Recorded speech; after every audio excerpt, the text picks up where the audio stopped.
Fala galera, shalom a todos, tudo bem com você?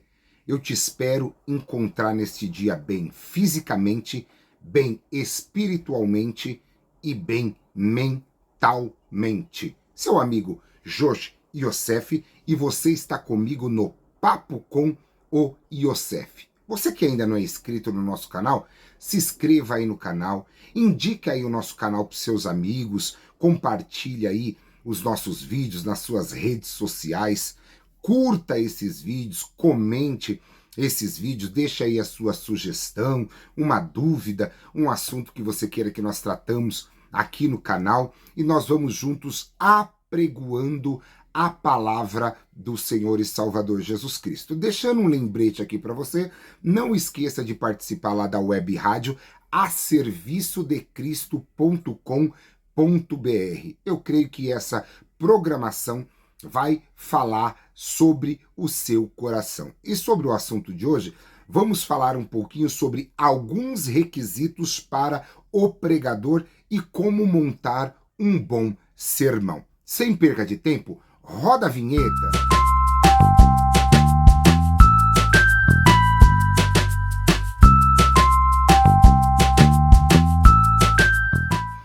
Pois bem, querido, eu vou deixar aqui para você alguns requisitos para um pregador usado pelo Senhor, um pregador que está nas mãos do Senhor. Procura apresentar-te a Deus, aprovado, como obreiro que não tem do que se envergonhar, que maneja bem a palavra da verdade. 2 Timóteo 2:15. O primeiro requisito aqui, irmão, que um pregador usado por Deus, que está nas mãos do Eterno, ele precisa ter é intimidade com Deus. Ele precisa ter um relacionamento diário com Deus. Um pregador que não ora, um pregador que não passa tempos em oração para que Deus revele a mensagem para ele, infelizmente, ele será um pregador de qualquer forma. Por quê? Irmão, Jesus, a igreja não é fast food, não é instantâneo. Miojo você prepara em 3 minutos. Uma boa palavra, uma comida sólida, ali, uma feijoada, um mocotó que dá sustância, leva às vezes até mais que um dia de preparação para você deixar os ingredientes ali na preparação. Então a palavra de Deus não pode ser manejada de qualquer maneira. Segundo aqui, irmão, esse pregador ele precisa ter um chamado de Deus para pregar. Olha só, nós perseveraremos na oração e no ministério da palavra. Atos 6:4, ali sobre a instituição dos diáconos. Os discípulos de Jesus, eles instituem os diáconos para cuidar das viúvas, para servir as mesas, cuidar dos pobres, enquanto eles dedicariam-se ao oração e ao ministério da palavra. Então você precisa ser chamado para isso, querido. Terceiro, sinceridade. Ora, o fim do mandamento é o amor de um coração puro e de uma boa consciência e de uma fé não fingida. 1 Timóteo 1:15.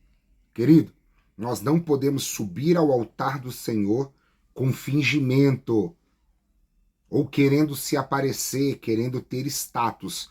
Nós precisamos ter um compromisso que nós estamos sendo chamados por Yeshua para transmitir a sua palavra. Há pessoas que estão ali embaixo, na nave da igreja, que estão sedentas e que estão precisando ouvir uma palavra. Então se prepare para proclamar a palavra do Eterno. Quarto, você precisa ter humildade. O temor do Senhor é a instrução da sabedoria. E precedendo a honra vai a humildade. Provérbios 15:33. Mantenha-se humilde. Cuidado com tapinha nas costas. Cuidado, você prega muito. Você tem uma eloquência. Cuidado.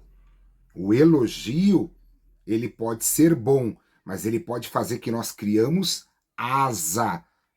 E passarinho, quando cria asa e começa a voar sozinho, é perigoso cair. Então tome todo o cuidado.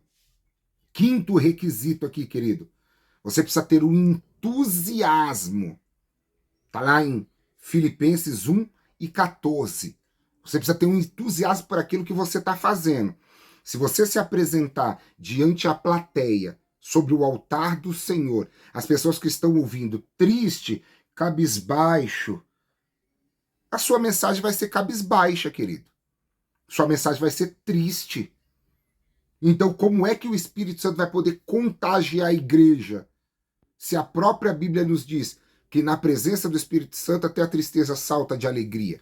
Então você precisa ter um entusiasmo. Poxa, cheguei aqui, Deus me colocou aqui, Ele me chamou, eu tenho que ter uma responsabilidade, eu tenho que chegar aqui alegre. Não vou chegar aqui de qualquer jeito. Vamos lá. Sexto, você precisa ter autoridade. Irmão, autoridade de Deus, não autoritarismo. Tá bom? Não querer impor as suas doutrinas, as suas regras, os seus costumes, não. É o que a Bíblia ensina. E admiravam a sua doutrina, porque a sua palavra era com autoridade. Lucas 3:32. Queridos, Jesus, ele nunca foi de passar mel na boca de ninguém, tá? É tanto que há um texto que eu uso muito, quando Jesus está pregando e a multidão ela começa a ir embora. E Pedro ele diz, Jesus, o discurso tá duro. E Pedro espera que Jesus realize um milagre, que Jesus muda a história, né? A gente precisa pregar aquilo que Jesus nos ordena, aquilo que o Espírito Santo ele está nos conduzindo, e não pregar aquilo que nós queremos e o que a igreja quer ouvir. Aí Jesus olha para Pedro e diz assim, quer ir você com eles também? Aí Pedro olha para Jesus e diz, não, Senhor, para onde eu vou? Se só o Senhor tem palavra de vida eterna. Vamos lá. Sétimo, pureza. O pregador ele é observado pelas pessoas e ele é tentado pelo diabo. Então você tem que ter pureza na sua palavra. Se você contar uma narrativa, uma história da carochinha, uma mentira ali, quem te conhece vai acabar te desmentindo. E outra coisa, quando você sair de cima do altar, o diabo vai estar pronto com o dedo para te acusar. Então pregue com pureza. Oitavo, precisa ser um pregador nas mãos de Deus, ele precisa ser dedicado a aprender. Olha só, aplica-te à leitura. 1 Timóteo 4:13. Querido, se nós não lemos, se nós não nos dedicamos, fica difícil. Uma experiência minha, eu tenho aqui a biblioteca que Deus preparou, Ele me prometeu, falta muitos ainda exemplares, mas pela misericórdia de Deus nessa caminhada, eu já consegui ler aproximadamente 1000 livros. É claro, querido, que se você perguntar se eu gravo tudo, não. É cientificamente comprovado que 60% daquilo que se lê se perde. Mas quando você tem a biblioteca que nem eu tenho aqui no tablet, no notebook, com mais de 2000 livros, você vai lendo e relendo, e você vai acompanhando e crescendo no conhecimento. Lembrando, querido, que o nosso manual de leitura é a Bíblia Sagrada, tá bom? Nosso manual. Aqui são comentários bíblicos, exegéticos, apologéticos, sobre cura, libertação, algumas coisas que nós temos que nos ajudam a compreender. Mas de via de regra, o nosso manual é a Bíblia, tá? Foque na Bíblia. Leia livros? Leia, eu também gosto de ler. Mas leia a Bíblia todos os dias. Prepare o seu sermão. Nono, querido, saúde, para ter disposição no decorrer da palavra. Então se cuide, querido. Se cuide, se alimente bem, saiba como se alimentar, cuidado com açúcar, por causa de diabetes, muita gordura, colesterol, alimentos pesados, que você chega lá, se empanzina e chega lá em cima do púlpito, tá cansado para poder pregar. Então, cuide da tua saúde, para você não chegar em cima do altar de qualquer jeito. E o 10º, querido, tenha modos, tá bom? Cuidado com aquilo que você... Tenha a ética cristã. Cuidado que aquilo que você fala em cima do altar né? Uma palavra de duplo sentido, uma piada. Tome muito cuidado. Vamos lá. Papel do pregador. Primeiro, falar o que Deus quer. Atos 5:29. Segundo, pregar por toda a parte da terra. Atos 8:4. Pregar com unção debaixo do Espírito Santo. 1 Coríntios 2:4 e 5. Pregar a todo tempo. Não é só no altar, não é só na igreja, você vai pregar ali para o seu colega de trabalho, para o seu colega de escola, de faculdade, ali você vai evangelizar na rua, tá entendendo? 2 Timóteo 4:2 ao 5, pregar com urgência. O mundo está precisando de pregadores que preguem a verdade e que tenham urgência em anunciar que Yeshua está voltando. Romanos 10:14. Pregar enfrentando a incredulidade dos homens. Isaías 53:1a e 1 Coríntios 1:21. Querido, essa parte do sexto conselho aí é uma parte tremenda, porque tem horas que as pessoas já não acreditam mais, já não creem mais que o milagre dela vai acontecer, que Jesus vai voltar. Então nós precisamos pregar enfrentando a incredulidade do povo. Lembrando que você está ali para agradar a Jesus e não para agradar o homem. Você está ali como um pregador da palavra de Deus e não como um animador de plateia. Eu vou deixar aqui, querido, um esboço para você de como você preparar o seu sermão. Então vamos lá. Montando um sermão, montando a sua pregação. A parte mais importante na preparação de uma pregação é buscar em Deus a mensagem. A mensagem ela tem que vir de Deus. Então ore, consagre-se e pergunte para Deus: Deus, aonde eu devo ir? Haja vista que você pode receber um texto. Querido, eu tenho o costume de toda vez que eu sou convidado a pregar, se me dão um título, eu trabalho dentro do título. Por quê? Se você receber um título, tal pessoa orou por esse propósito, tal pessoa orou por esse título. Aí você chega lá dizendo: olha, o tema da campanha, do propósito, tá aqui, mas Deus me deu aqui. Mas peraí, querido, e o preço que a pessoa pagou? Então Deus não é Deus de confusão nas igrejas da terra. Então procure trabalhar no tema que Jesus lhe deu. É claro que você pode, e aí depois eu vou estar falando aqui sobre sermão textual, sistemático, você pode usar outras referências bíblicas dentro do contexto do tema que você está usando. Vamos lá. O seu sermão ele precisa ter um título.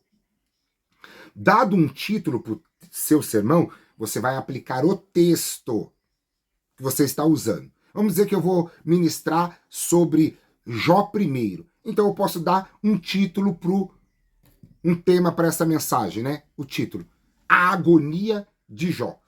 E aí eu vou usar o texto base de Jó primeiro. Aí eu vou introduzir essa mensagem. O que é a introdução, querido? A introdução ela vai mostrar para os ouvintes que estão ali na plateia te ouvindo se o teu sermão vai ser bom ou não. Então, esse momento da introdução, você tem que trazer um contexto. Aí eu utilizo o quê? Algumas referências na linguagem original, né? Grego koiné ou hebraico, ou até mesmo aramaico. Eu utilizo datas, quem era, para você. Então a pessoa vai olhar e vai dizer: opa, ó, vem coisa boa aí. E ela vai ficar ali, ó, presa naquilo que você está ensinando. Aí você vai preparar o corpo do sermão. O que eu recomendo, querido, são no máximo 3 tópicos. Entendeu? Você prepara 3 tópicos e a ilustração. E depois você vem com a conclusão. Conclusão nada mais nada menos é que fazer um resumo de tudo aquilo que você ensinou, para que aquilo que você ensinou fique arraigado no coração do ouvinte que está a ouvir. Preste bem atenção, querido. O esboço seu, ele deve ser breve e de fácil compreensão e sempre aberto para as novidades do Espírito Santo. Então vai ter hora que você vai preparar ali o seu esboço e o Espírito Santo, naquele meio ali, ele vai introduzir algumas coisas que a igreja precisa ouvir naquele momento. Então esteja atento à voz do Espírito Santo. Então vamos lá, tipos de sermão. O primeiro, ele é um sermão tópico ou temático. É aquele cujas divisões derivam o tema, independente do texto, sem fugir da Bíblia. Lembra que eu falei agora aqui? Eu dei um título, dei um tema para a mensagem, a agonia de Jó. Então eu vou falar sobre a agonia de Jó. Um sermão textual, o segundo. Suas divisões principais são derivadas de um texto. Cada uma dessas divisões é usada como uma linha de sugestão e o texto fornece o tema do sermão. Se for textual, você vai trabalhar somente neste sermão, só ali, naquele tema de Jó primeiro. Se ele é temático, você vai trazer uma temática para o seu texto e vai poder ali referir com outras referências bíblicas.